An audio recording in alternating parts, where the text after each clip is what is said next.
set for 10 o'clock unless both council are here. I can't tell if both councils. Oh, okay, good deal. Well, I mean, if you want to wait till 10, I guess we can wait till 10 if you're ready to go. You're on deck, so to speak.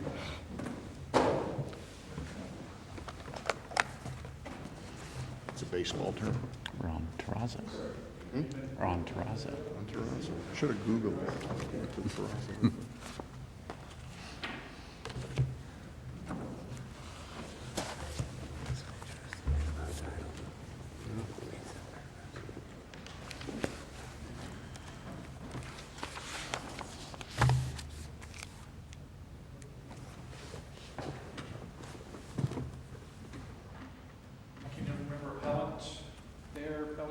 Appellant's usually over there. Yeah, I think. Is that how it usually is? I'm trying to think where the state usually sits over there. Usually.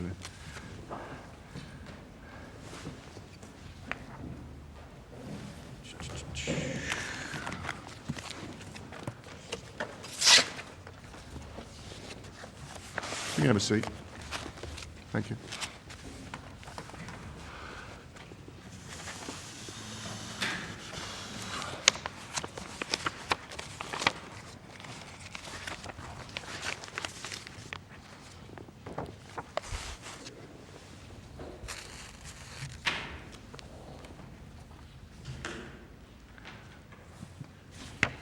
Okay, our next case on the docket, the last one for the morning, is case number 22-879, Russell Vessels Jr. and Coast to Coast Terrazzo LLC versus Dr. Terrazzo of Florida LLC, DBA Dr. Terrazzo.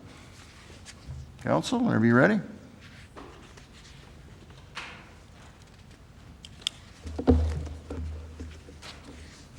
I'd like to reserve 5 minutes for rebuttal. Very well. Go ahead. Okay, thank you. Good morning. I'm Adrienne Trent. I represent the appellants Russell Vessels Jr. and Coast to Coast Terrazzo. This is an appeal of a non-final order, preliminary injunction, which was granted on March 10th of 2022 against the appellants. The injunction temporarily enjoined Mr. Vessels and Coast to Coast from the business of repairing and restoring terrazzo floors, including paid advertising for repairing and restoring terrazzo floors, for a period of 2 years or until further order of the court. There was also a geographical limitation of Brevard, Volusia, Seminole, Osceola, and Indian River counties. The court had reduced the 3-year provision of the non-compete agreement to a 2-year period of time. The appellate standard of review of a trial court order granting a temporary injunction is a hybrid. The factual findings are reviewed for an abuse of discretion, and the legal conclusions are reviewed de novo. Well, is the finding that this is a specialized training or extraordinary specialized training, is that a factual determination or a legal conclusion made by the trial judge, since apparently that affects our standard review, as you just told us?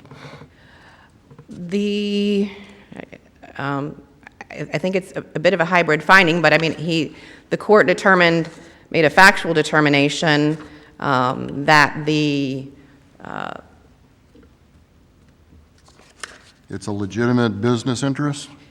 Yeah, that the training was a legitimate business interest, but it is our position that it was not specialized training. It was not to the level of extraordinary training that is required in such cases. And I have cited the case Dyer versus Pioneer Concepts at 667 Southern 2nd 961, a Florida 2nd DCA case from 1996. Well, I mean, so we have here, did I guess Dr. Terrazzo or Mr. Hildebrand said why it was specialized training, and Mr. Vessels indicated why it wasn't specialized training, that he kind of learned from YouTube or something, and that's how he got better at it. And the trial judge heard that and I guess sided more with Mr. Hildebrand's view. And how are we not bound by that? I mean, I think of just reviewing the facts, that the facts show that this case is very similar to the Dyer versus Pioneer Concept, where it's another, essentially a floor cleaning case. And in that case, So So you're basically saying that if we take all the evidence that Dr. Terrazzo's side presented, construe it most favorably towards that and upholding the trial judge, that as a matter of law, the trial judge erred in finding it was a legitimate business interest because it really didn't encompass extraordinary or specialized training under the statute. Right. Is that your argument?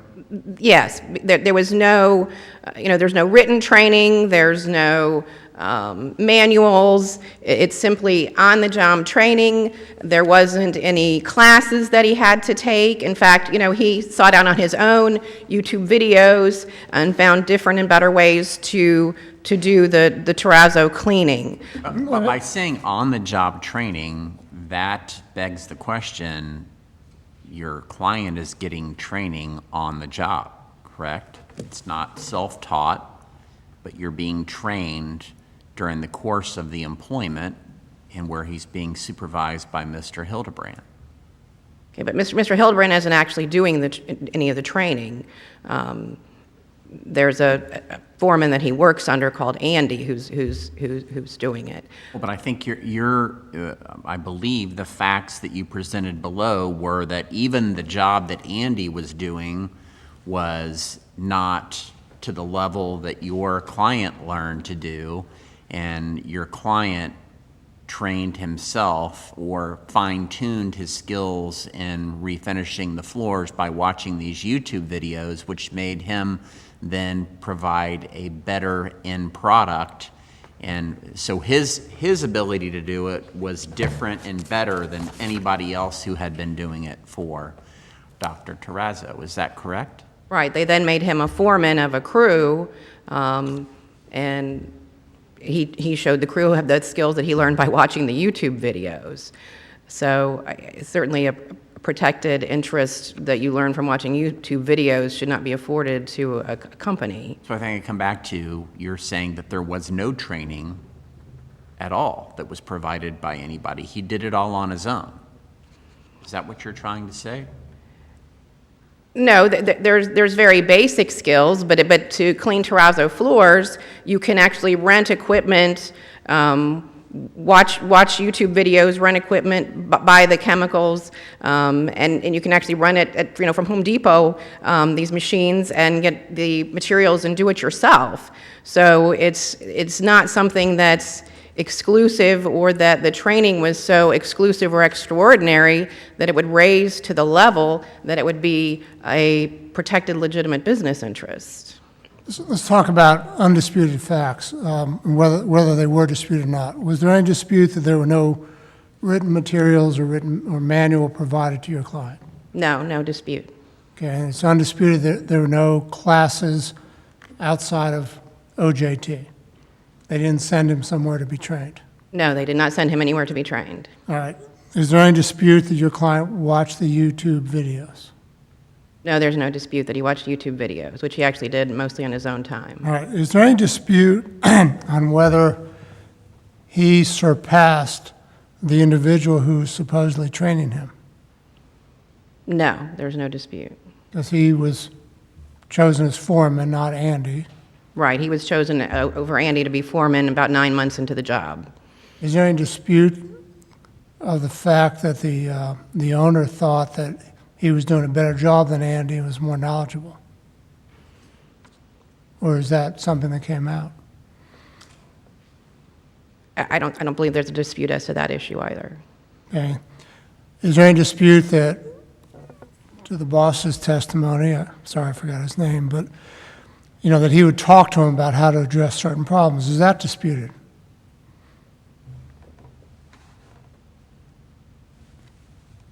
I don't believe that's disputed, no. Was there any testimony as far as specific problems, or was the testimony given in a more generic way? The testimony was fairly generic. Are there any other facts that we would need to consider that are in the transcript that would help us determine whether this met the requirement of extraordinary or specialized training? Just, no license is needed to rent this equipment. There's no license for this. Like I said, all of the machinery and chemicals and materials are available commercially. There's no, there's no chemical process that Dr. Terrazzo developed. There's no machinery that Dr. Terrazzo developed. All this is available commercially. So basically, this is very much in line with the Dyer versus Pioneer concepts, which is another case where the person learned on-the-job training to strip floors and use equipment that was leased, to do this cleaning. In that case, the employee actually went to a training to learn how to repair their machinery. How did your opponent, your opposing counsel, distinguish Dyer? Well, they disagree that Dyer applies in the way I see it. I mean, they say, well, you guys in the fish shouldn't be bound by those characters down in the second DCA when they wrote that thing? Or is it that they say, well, here Dyer's different because Dyer was just, rubbing a machine over a floor, and here Terrazzo restoration is much more detailed, much more involved, you have a much higher skill level that you have to have. Do they distinguish it, or what'd they say in their answer brief about it? And do you agree with how they distinguish it if they did?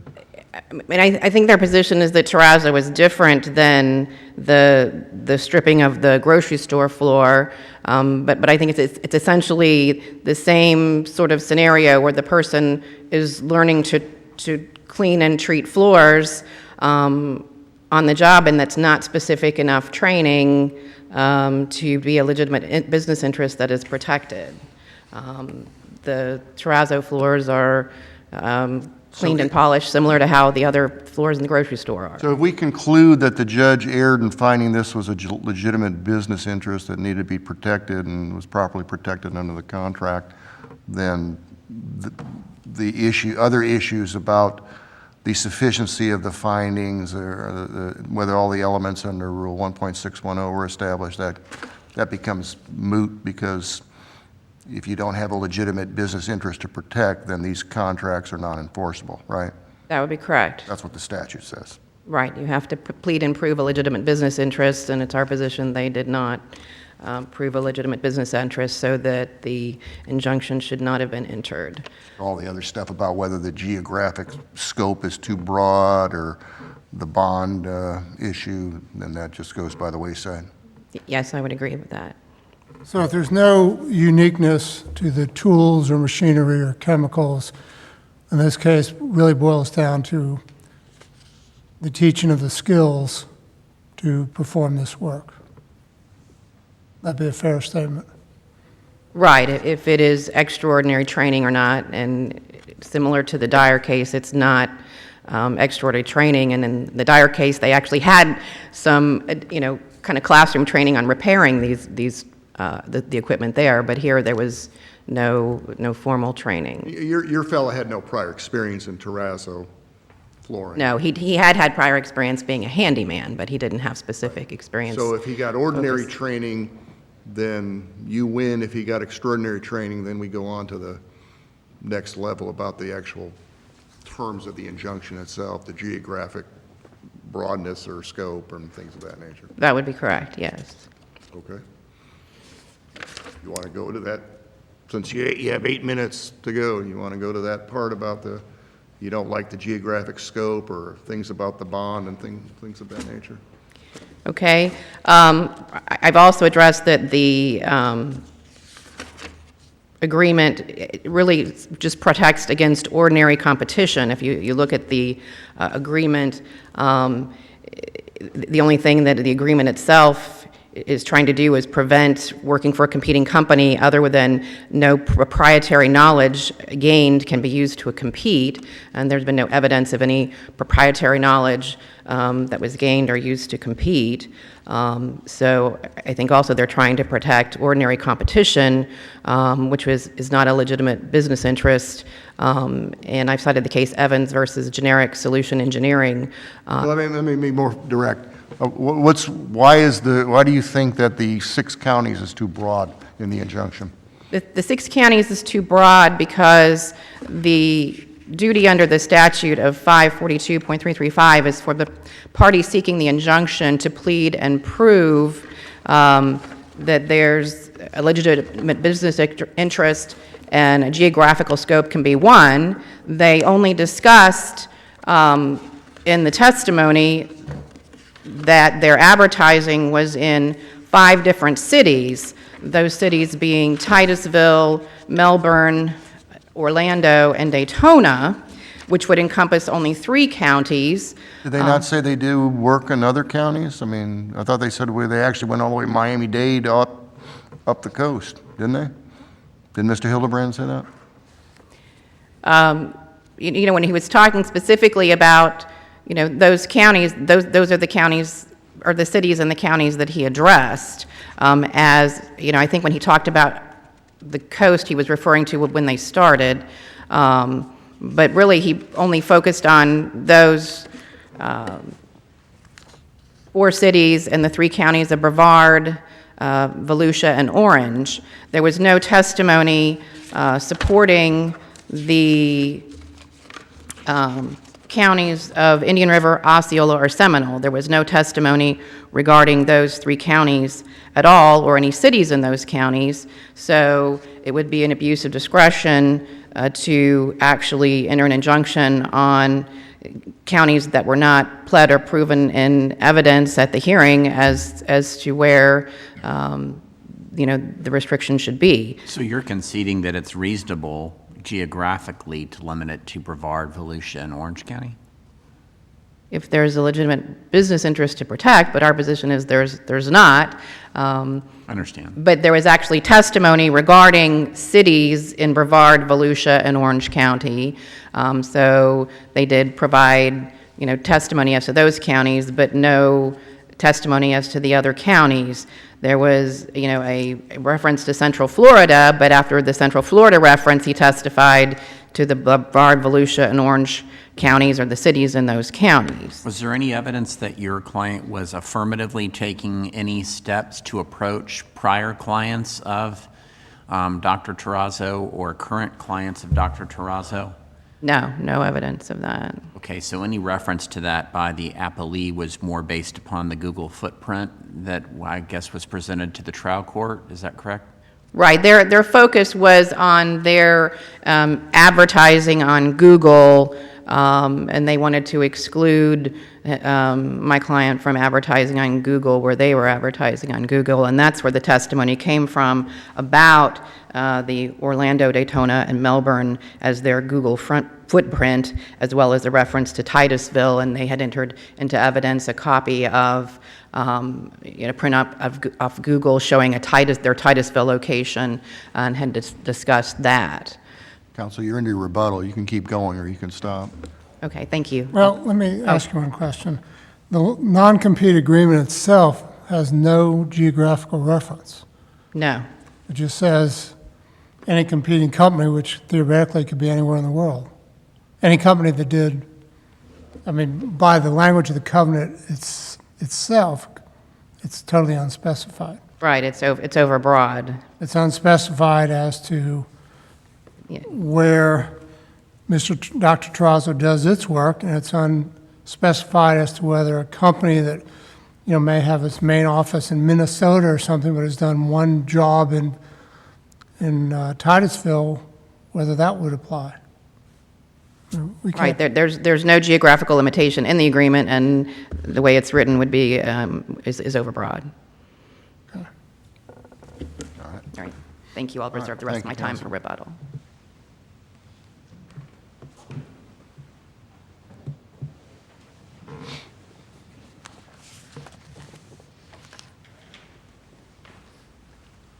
Good morning, Your Honors. Good morning.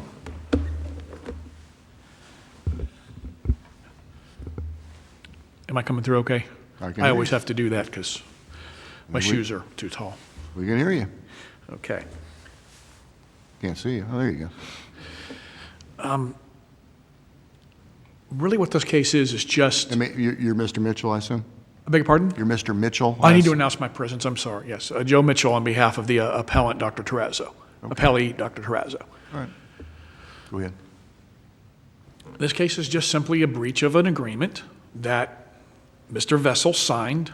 There's evidence in the record, and I've cited to it in my brief, that he knew he was signing it, why he was signing, even helped in developing it. And then no sooner did he leave, or within a couple months of leaving the employment of Dr. Terrazzo, he just went down the street and opened up his own business. The fact that, that's not really dispositive, the fact that everybody agrees he's obviously in violation of the agreement. The question is whether the agreement should be enforceable because there's a legitimate business interest that need to be protected by the agreement, because the statute itself says if there's, any restrictive covenant not supported by a legitimate business interest is unlawful and is void and unenforceable. So that's why we're here. That's the primary purpose. Sure. If your opposing counsel has convinced us it's not a legitimate business interest, then you understand you would lose, right? If the court's not convinced, then we would, yes, of course. Right. I'm not saying one way or another, but I mean, Sure. that's the lay of the land, for lack of a better That's what the term. statute says. Right. Go ahead. It's pretty straightforward. However, you asked about the Dyer case. And just to jump ahead a little bit, the Dyer case is about floor cleaning and stripping, which, no offense to anyone here, anybody that worked as a bad boy at Publix or Winn-Dixie was taught that skill within days of working there. At the close of business, you wax and strip the floor. This is not something that requires a lot of specialized training. So, and I addressed this in my brief, I think the comparison is misplaced. What was the specialized training then that Mr. Vessels was provided by Dr. Terrazzo? Please list for me the specialized training. Describe it. Okay, I put this in the brief so you can reference back to it. Over time, terrazzo floors are built a little differently. There's a general concept of concrete and stones that are put in them. And what was testified to at trial was that each different restoration project, remember, we're not talking about cleaning, we're talking about restoration, grinding, bleaching, staining, things of that nature. Each job presented its own separate challenge. And so there's no possible way that someone like Mr. Vessels with no business would ever be able to duplicate the over 20 years now that Mr. Hildebrand as Dr. Terrazzo, operating as Dr. Terrazzo, would be able to say, this is the kind of floor that you do this on, here's this particular kind of damage pattern, and it's as much evaluating and troubleshooting as is the actual skill to be applied, which to say that, Couldn't you say that about, say, a carpenter, that every project they work on is a little different? Or drywall. well, no, I wouldn't compare it to drywall. Carpentry, I think, is a fair comparison because you never know what you're going to come across with the different constructions, even though a lot of houses are made out of wood frame and what like that. Maybe some drywall, depending upon the restoration project. But I can go down the street to the Ford dealership and buy all the parts I need for a Ford transmission. They're all commercially available, and all the tools are too, but the skills of actually how to either put a new one together or to restore one that came into me from a 68 Ford F-150 or something like that, that's something that you have to be trained for. Now, if Mr. Vessels had some prior experience, that's one thing. If he had gone to work for a competitor, I'm getting a little out in the weeds here, I understand, but if he had gone to work for a competitor as opposed to starting a brand new company and going directly into competition with Dr. Terrazzo, we'd have a little bit different argument to make. But the special training is not just the chemicals, machinery, and grinding pads, but the ability to recognize. It's easy to ruin a terrazzo floor, I guess is what is summarized there in the transcript. So you're using an absolute. You're saying every job is specialized training under your scenario. Is that correct? No, because if you may run across that same basic kind of problem, let's say, whatever kind of damage or wear a particular terrazzo floor has, and then to restore it, you may see that same challenge come up again, but you have to be trained to recognize what it is. So When that does it stop being specialized training? It seems like a very ambiguous and very amorphous standard that you're applying here. So when does it stop being specialized? When does it become more repeat, more rote, to where it's not training at all, it's just doing the job? Well, the record reflects after approximately 19 years, in the business where Mr. Terrazzo or Mr. Hildebrand with Dr. Terrazzo had started from scratch and began to understand the concepts and how you could do more than just clean these floors and how to go and polish them. And like he said, there were a few mistakes where he damaged some floors and learned lessons the hard way. How many times was Mr. Hildebrand on the job site with Mr. Vessels when Mr. Vessels was performing the restoration of the terrazzo floors? The testimony, I believe he was never on a job site specifically with Mr. Vessels. They would talk by phone. But Mr. Hildebrand learned this business from the ground up by being on the job site himself many years before Mr. Vessels came along. So from day one, Mr. Hildebrand was not on a job site with Mr. Vessels? No, that's what the testimony in the record very clearly says, yes. So any training would have come from this person who was identified as Andy, is that correct? Not necessarily, because again, we spoke about the conversations that Mr. Hildebrand would have with Mr. Vessels, not every evening, but many evenings, about what to do with a particular type of challenge that had come up or a problem. And he would advise him and say, this is what you should do next. So this is how you should manage this. Who did provide the training under the umbrella of Dr. Terrazzo to Mr. Vessels? Well, this person, Andy, did some of it. The experience that Mr. Vessels gained, he's intelligent. I mean, there's anybody that goes out, an employee that goes out and looks at YouTube to gain better product knowledge has got to be complimented. But that, again, means it's not something you can just learn just by looking at it. He had to have some step-by-step training. I'm sure How there was long was step-by-step it? on the, I didn't look at the YouTube videos, so I can't argue them too specifically with you, but I look at YouTube videos myself for things sometimes. How long did it take for Mr. Vessels to be, made the foreman? I believe that was at or just inside of a year. Okay. How long, was there any testimony how long Andy had been there? I don't We know recall. more than a year, but, I don't recall if he's even still there now, but he had been there for some time ahead of that.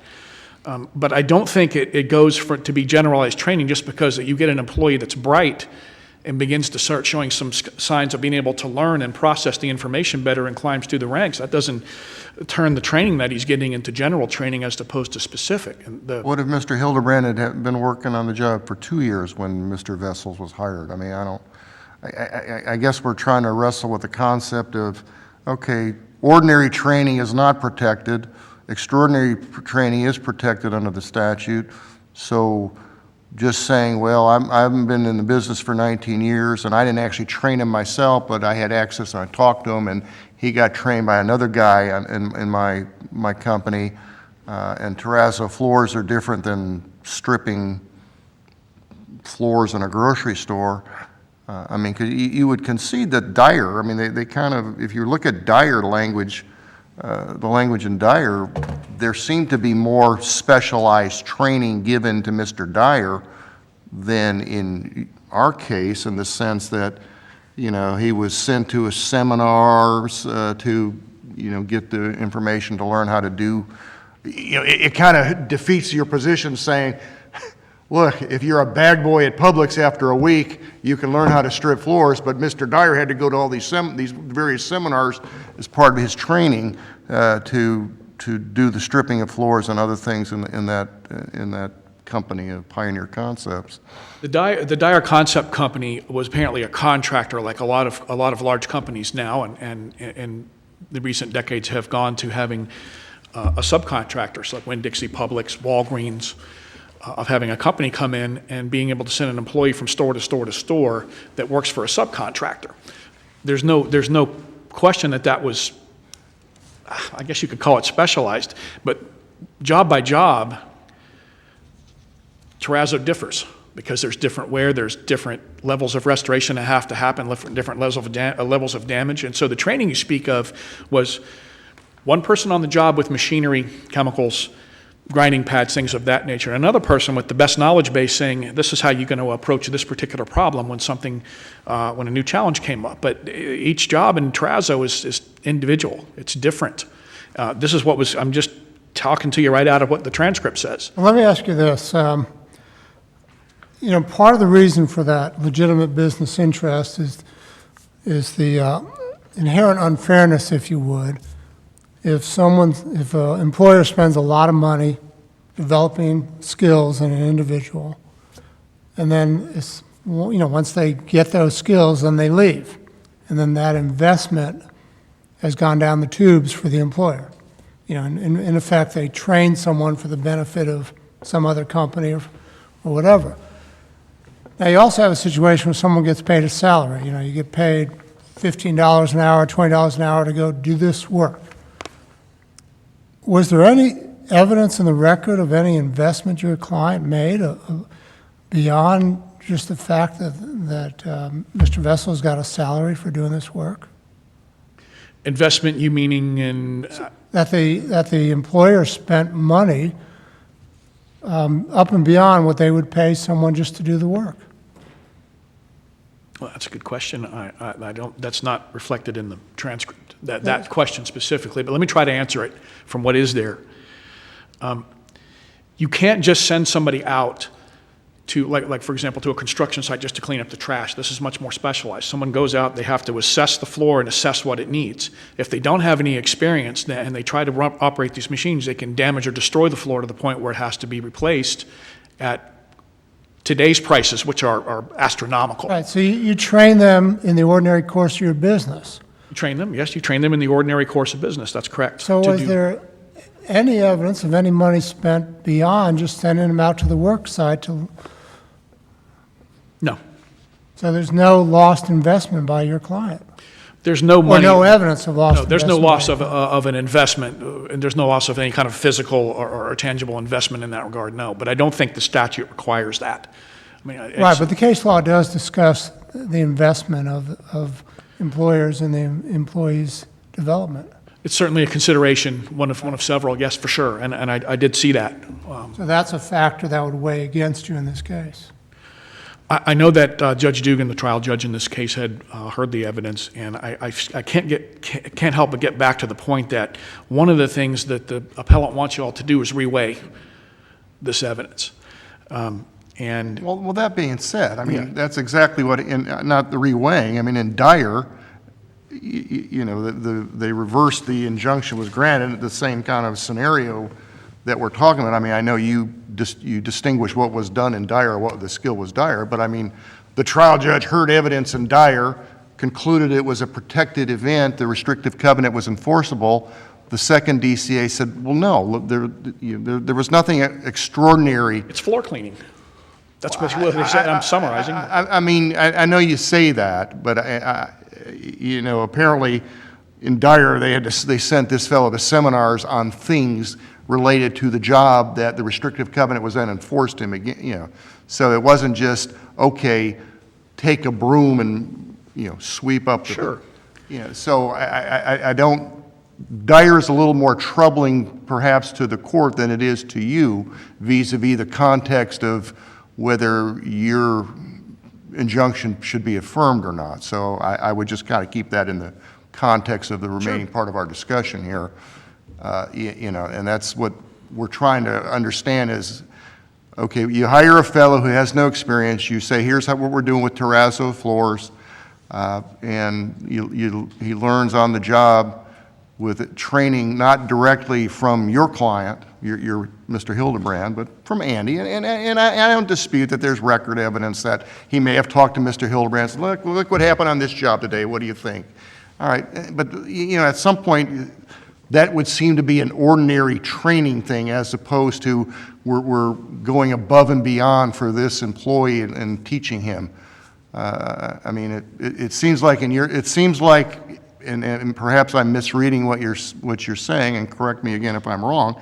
Anybody who works for your client, if they're there long enough, they might get this contract they want to sign, and they can't go out for 2 years or so to do any terrazzo work. And I'm struggling with how this is such a specialized event here of learning how to restore terrazzo floor. Well, it's learning a specialized skill.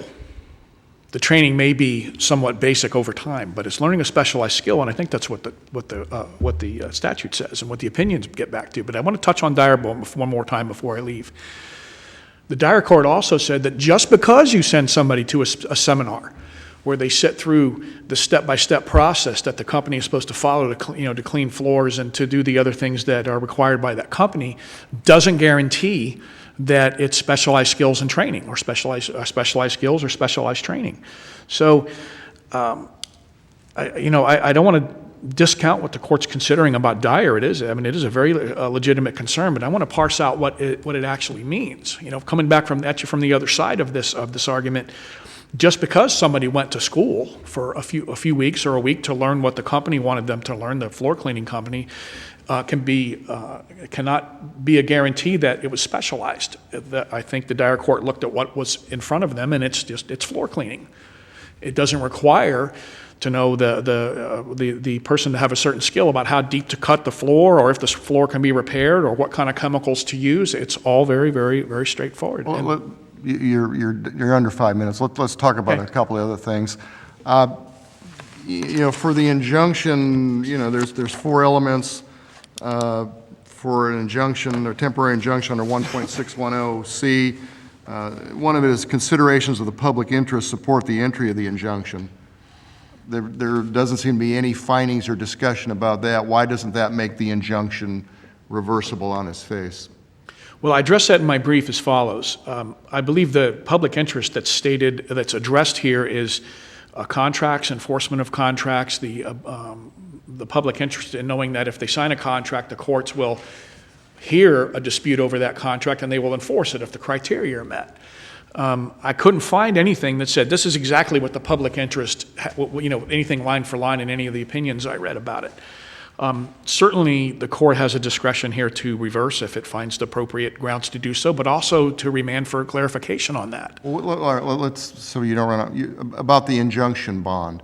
I mean, you say because I pled $10,000, that's good enough. Didn't they file a response prior to the injunction hearing itself saying that we didn't think $10,000 was a sufficient amount for a bond?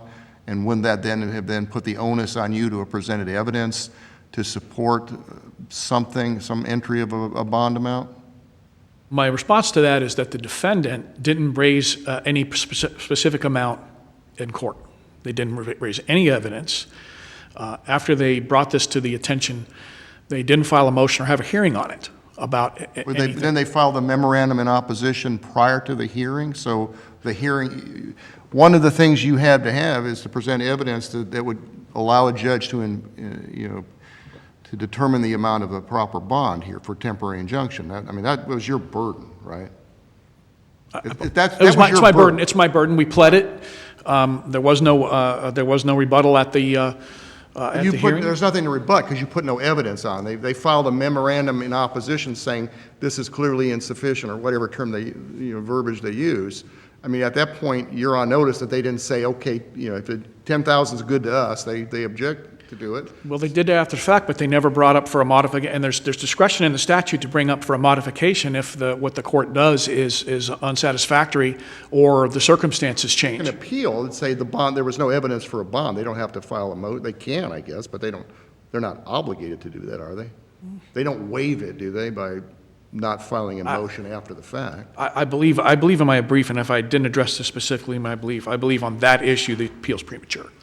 That they could have, there's been a bond set, and they didn't follow the proper path to get a modification. Sure, they can appeal. Let's say you hadn't pled any amount in your complaint, and the judge just after he heard whatever he heard, and he says, okay, I do my written injunction, and 5,000 is enough for me.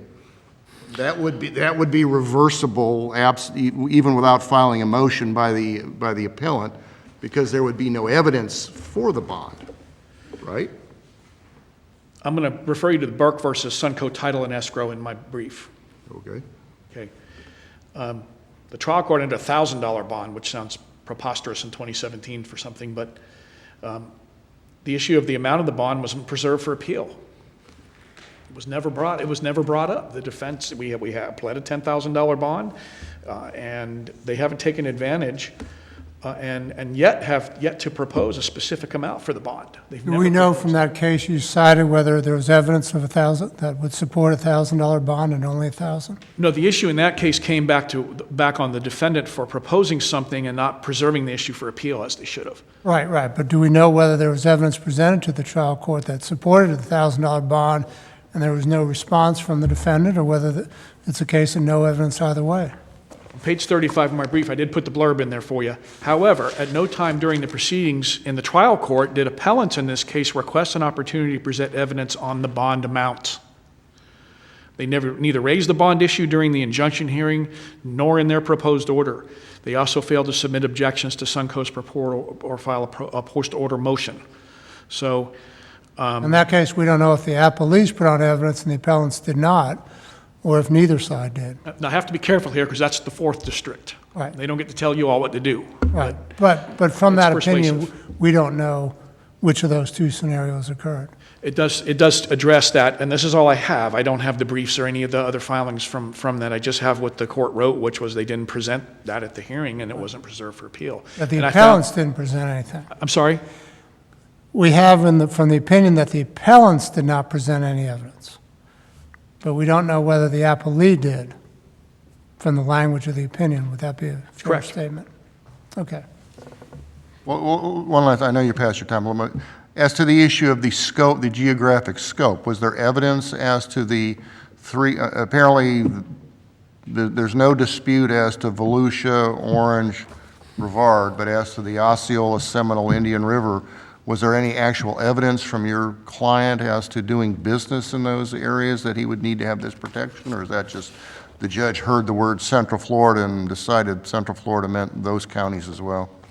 I believe the judge limited the area according to what his discretion is from 542-335. There Well, was he some doesn't- His testimony. discretion has to be based on evidence. I Right. mean, you know, I'm gonna tell you I know we talk about judges having discretion, and we defer to their discretionary calls, but there actually has to be some evidence to support their discretionary calls, and that's why we're here.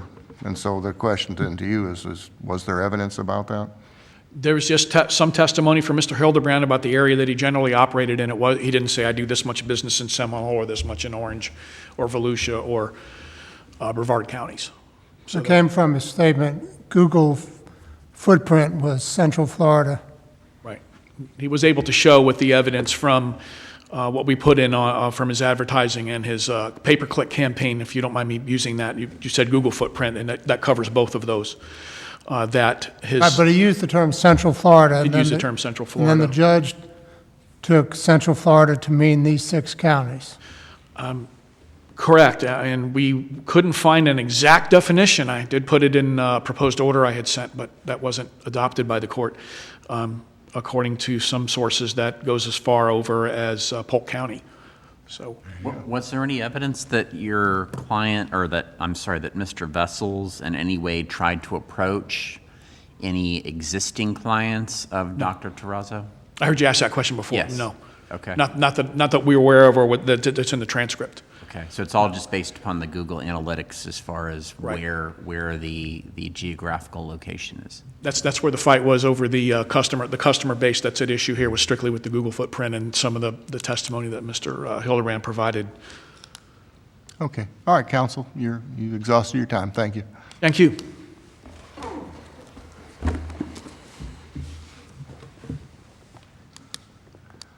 All right, Ms. Trent, you have at least 3:15 for rebuttal, and perhaps a little more, depending on how vigorously we question you. Okay. You were just talking about bond, and I've cited 2 cases that were sent back to take testimony on the bond. That's Flickinger versus R.J. Fitzgerald and Co., 732 Southern 2nd 33, a second DCA case, and also Sipinski versus Omni Healthcare. Mr. Mitchell's position, I think, is that you've waived it because you didn't do anything.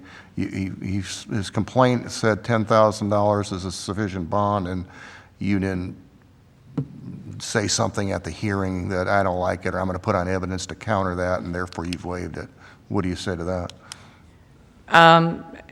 I didn't waive it. They're, All right, how about maybe a little more than that? How come it wasn't a waiver? not only did we, in our response to their motion for the injunction, state that the $10,000 they were, putting in their motion was not enough. After the hearing, I even filed a motion to determine bond before this injunction was entered, but could not get hearing time to actually be heard on it. But I think the cases show that the court has to have some type of evidence to base a bond on. It can't just be without basis, and that, there has to be some type of evidence regarding the amount, and, that issue would have to be, sent back if that, if it gets that far. Yes, Mr. Mitchell basically said, okay, I'll fill you in. Here's why Dyer is distinguishable. That's stripping floors in a grocery store. Bag boys do that within the first week of working at Publix or Winn-Dixie. And terrazzo restoration is a much more involved process that takes detailed training. You can't just one day, the three of us couldn't just decide, well, we've had enough being judges, we're going to open up a terrazzo restoration shop here next door to the One Horse Saloon and start doing that and go on YouTube, and off we go, and we'll be right up there matching your client and his client, because we might be gifted in that. I probably doubt it, any of us, but why isn't his analysis valid and dispositive here that Dyer's really not controlling because of that? Mr. Vessels, after 9 months, was put in the position of a foreman, Because he got really good specialized training, and that's why he got good Well, he because said- of the 19 years experience from Mr. Hildebrand. after work, he's watching the YouTube videos and finding different ways to use different grits and to grind it finer or more But the coarse. trial judge heard that and apparently disregarded that in vis-à-vis what Mr. Hildebrand provided instead, and that would seem to be a factual determination beyond our ability to reverse. But when I think you look at all the facts supporting, whether the training was specialized or not, it's not, and it's ordinary training, and that there should not be an injunction. Okay? Anything else you want to say? I know the red light's gone. We let Mr. Mitchell go a few minutes past the red light, and so if you got anything else, we'll reply. I would just, reiterate that, again, there's no investment that was made, no classes, and when he is watching the YouTube videos, he's doing it on his own time after work. So the legitimate business interest of specialized training has not been met, thus there should not be an injunction. Okay. Right, All right, thank you. thank you, counsel. We'll take it under advisement. Have a safe trip back. We'll stand adjourned.